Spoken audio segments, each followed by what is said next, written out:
एक दफ़ा का जिक्र है कि एक अजीब और गरीब रियासत थी जिसका नाम था आलूपुर था। इस रियासत में हर चीज़ आलू से बनी थी। आलू के घर, आलू की गाड़ियाँ, आलू के जूस और यहाँ तक के बादशाह का ताज भी सुनहरी आलूओं से बना था। उसके अलावा वहाँ के हवाई जहाज़ भी आलूओं के बने हुए थे। बाहर दूसरी रियासतों के लोग इस रियासत को देखकर बहुत हैरान होते। इस रियासत में एक शहजादी रहती थी जिसका नाम था शहजादी ओलिया, मगर सब इसे आलू शहजादी कहते थे क्योंकि वो हर वक्त आलू खाने, आलू गिनने और आलूओं पर तहकीक करने में मसरूफ रहती। वो आलूओं के दरमियान बैठ के पढ़ती, आलूओं के दरमियान ही आराम करती और यहाँ तक कि उसकी सहेलियाँ आती तो भी वो उनके साथ आलूओं में ही भीगती। आलू सबसे बेहतरीन चीज़ है, ये इसका नारा था। एक दिन रियासत में एक जादूगरनी आ गई जिसे आलूओं से सख्त नफरत थी।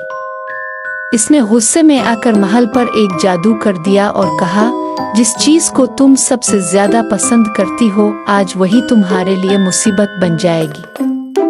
अगली सुबह शहजादी ओलिया जैसे ही उठी, इसने देखा कि पूरा महल आलूओं के ढेर में दब चुका था।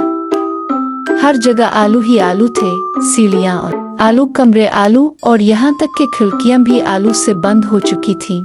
ये क्या मुसीबत है, आलू शहजादी चलाई।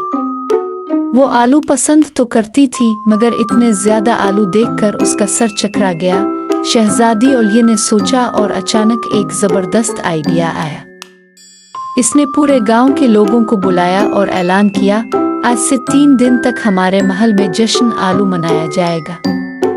जो जितना ज्यादा आलू ले जा सकता है वो ले जाए। गांव के लोग खुश हो गए और हर कोई आलू से चिप्स, आलू के पराठे, आलू के समोसे और आलू की मिठाइयाँ बनाने लगा। आखिरकार तीसरे दिन तक सारा महल साफ हो चुका था और जादूगरनी का जादू खत्म हो गया। शहजादी ओलिया ने हंसते हुए कहा, जादूगरनी ने तो नुकसान पहुंचाने की कोशिश की मगर हमने इसे एक जबरदस्त दावत में बदल दिया। इस दिन के बाद रास्तन आलूपुर में हर साल और जश्न आलू मनाया जाने लगा और शहजादी ओलिया को दुनिया की सबसे अक्लमंद आलू शहजादी माना गया।